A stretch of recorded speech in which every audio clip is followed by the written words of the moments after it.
Salut à toi et bienvenue sur ce tutoriel pas à pas pour prendre en main ton planeur d'organisation de mariage.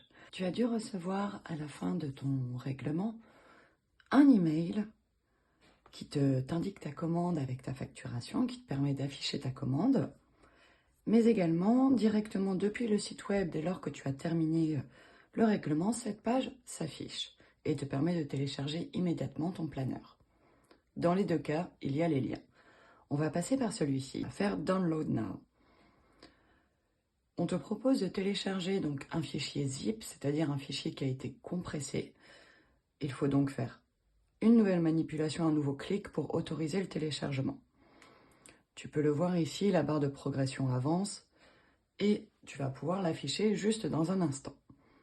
Alors, soit tu peux l'ouvrir directement depuis ta barre de téléchargement, soit de toute façon, le fichier est allé automatiquement se glisser dans tes fichiers téléchargés et dans l'onglet téléchargement.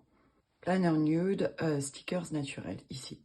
Tu as deux options, donc tu peux le dézipper depuis cet onglet ou depuis le site internet, c'est toi qui vois. Moi, je vais le faire d'ici et hop, tu vois, c'est en train de me créer un nouveau dossier. Alors, j'en ai plein, c'est un peu le bazar. Je peux ouvrir maintenant mon dossier et tu vas y trouver deux documents qui sont PDF. Le premier qui s'appelle Instructions et stickers, on va y revenir, et le deuxième, mon planeur. On va aller ouvrir le planeur. Le planeur s'ouvre dans un premier temps par l'application par défaut de ton iPad et te permet de jeter un coup d'œil. Je vais utiliser l'application GoodNotes.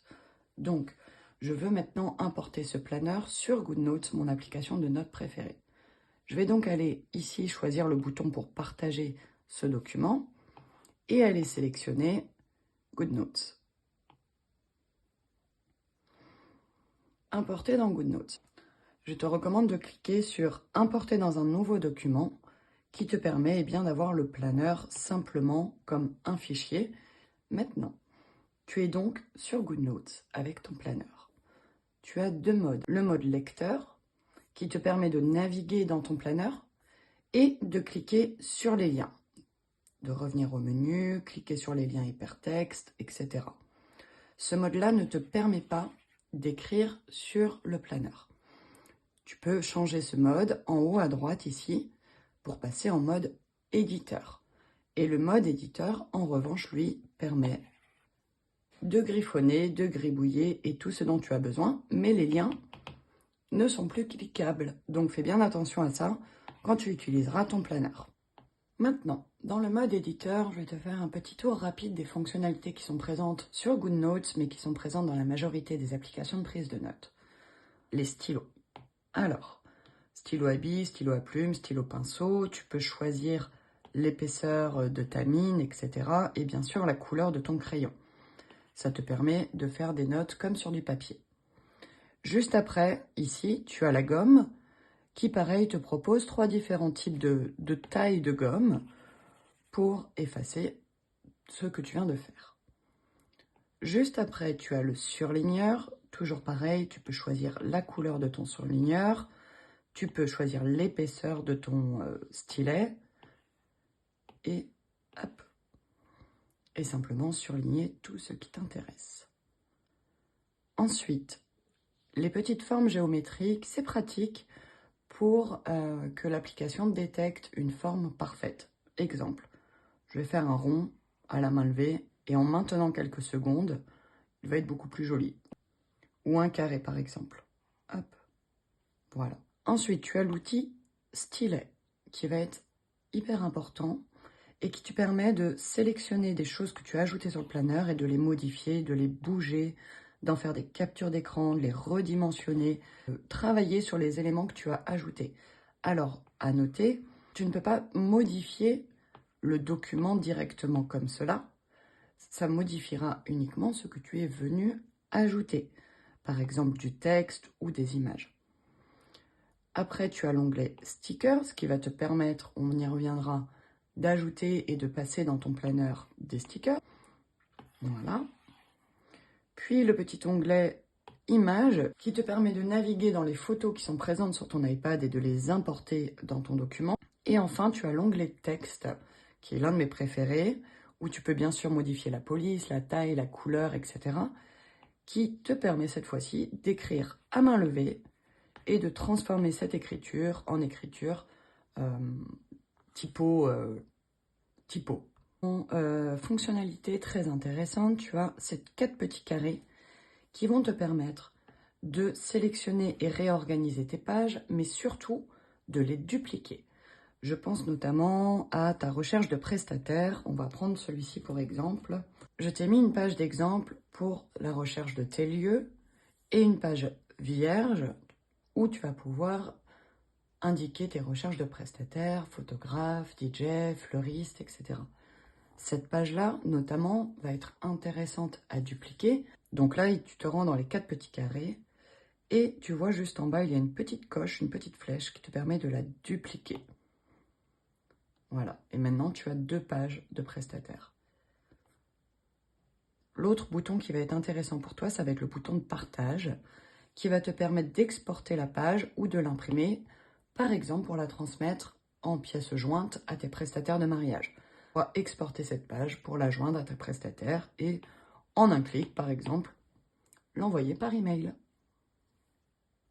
Maintenant, revenons à notre dossier avec les instructions pour les stickers. Donc tu peux évidemment ouvrir ton document qui a déjà du pas à pas, hein, donc tu pourras sans problème suivre les étapes. Et je vais te montrer les 2 options. Donc dans ton planeur, tu as déjà des stickers qui sont présents, mais ils sont intégrés dans les pages pour en fait faire des images.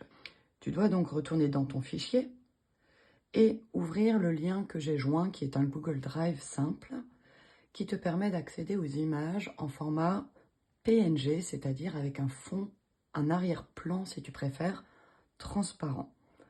On va prendre cet exemple. Donc, tu as 3 dossiers pour les types de stickers différents, les rappels ou les dessins. C'est toi qui choisis, c'est simplement pour organiser les choses.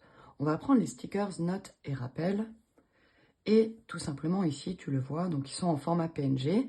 Les petits carrés derrière n'apparaîtront pas. Ils permettent simplement de montrer que le fond est transparent. Donc, tu as la possibilité de choisir les stickers un par un. Pour l'exemple, je vais faire le bouton tout télécharger, de sorte de récupérer ma bibliothèque entière.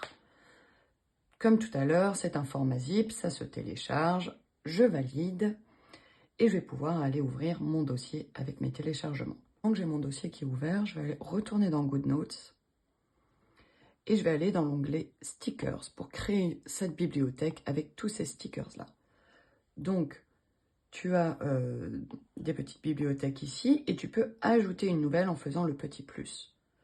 Pour l'exemple, je vais l'appeler test stickers rappel. OK. Et je vais aller importer à partir de et simplement prendre les stickers de mon dossier. Ils sont là. Bon, je vais en importer que 1 ou 2 pour l'exemple. Voilà. Et celui-ci.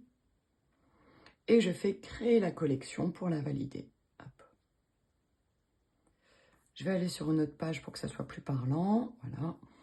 Et maintenant, dans ton onglet Stickers, donc tu as tes petites collections, c'est que l'on vient de créer, Test Stickers Rappel. Et je peux maintenant intégrer mes stickers dans mon planeur à l'infini. Et comme tu le vois, le fond est transparent. Si tu as des questions sur ton planeur ou sur GoodNotes ou sur tes applications de notes, je t'invite dans un premier temps, si possible, à revisionner cette vidéo et éventuellement à faire des recherches également sur YouTube qui regorge de tutos extrêmement bien faits avant de m'envoyer un email. Je reçois beaucoup d'emails et si tu souhaites une réponse rapide, je ne pourrai pas toujours te la donner en moins de 48 heures. Donc n'hésite pas à aller regarder aussi par toi-même toutes les possibilités. Ici, c'est une introduction assez superficielle que je viens de te faire. Il existe plein de possibilités. Et si vraiment tu es coincé, surtout n'hésite pas à m'écrire, je serai ravie de pouvoir t'aider. Et enfin, pour terminer, je te souhaite tous mes vœux de bonheur à venir.